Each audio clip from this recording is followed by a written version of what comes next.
Class 6, subject English, lesson 8 इन Serengeti. Serengeti Africa का एक राष्ट्रीय उद्यान है। ये बहुत सुंदर है। लोग अपने मनोरंजन के लिए इस पार्क में आते हैं। इस पाठ को पढ़ें और इस पार्क के बारे में जानें। चाय के बाद हम सेरोनेरा पहुंचे। ये सेरेंगेटी पार्क का मुख्यालय है। हम शिविर लगाने जा रहे थे और तब पता चला कि बड़े तंबू के लिए खंभे पीछे छोड़ दिए गए थे। सोच रहे थे कि आगे क्या करें, तभी अचानक हुई बारिश ने सब कुछ भिगो दिया। हमारे पास बस एक छोटा सा सोने का तंबू था, तो मैं सो गया और 2 लड़के, जो मददगार थे, लॉरी में सो गए। रात के दौरान कई लकड़बग्घे करीब आ गए।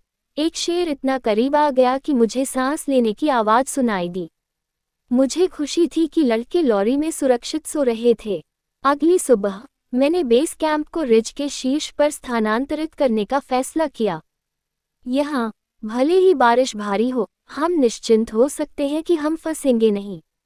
नज़ारा भी शानदार था। बाद में मैं अपने रहने की व्यवस्था करने के लिए सेरोनेरा गया। वहाँ मुझे सभी आग्नेयास्त्र सौंपने पड़े, क्योंकि आगंतुकों के लिए उन्हें रखना नियमों के विरुद्ध था। मैंने वार्डन से पूछा कि अगर रात के समय शेर मेरे पास आए तो मुझे क्या करना चाहिए।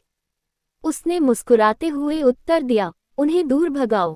निश्चित रूप से जब तक मैंने सेरेंगेटी छोड़ा, मैं शूटिंग ऑफ में काफ़ी।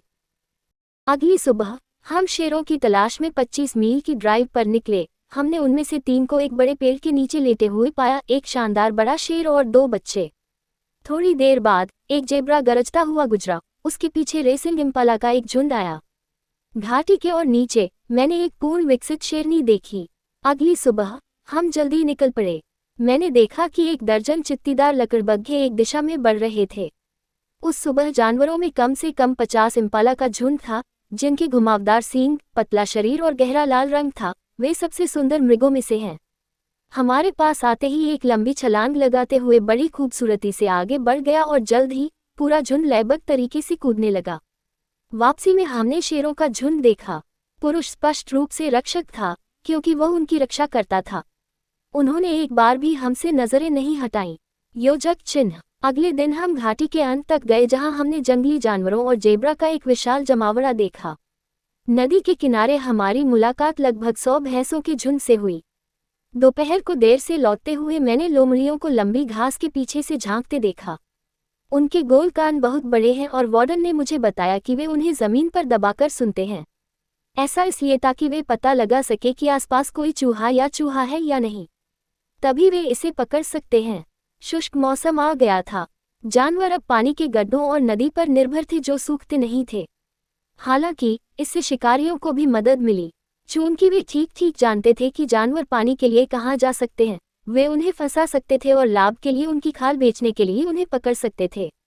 वार्डन ने इन गतिविधियों को रोकने के लिए बहुत मेहनत की। इतने सारे जहरीले तीर, धातु के जाल और भाले देखना भयावह था, जो उन्होंने शिकारियों से छीन लिए थे। यह विचार कि जंगली जानवर एक दिन विलुप्त हो सकते हैं, मुझे परेशान कर गया।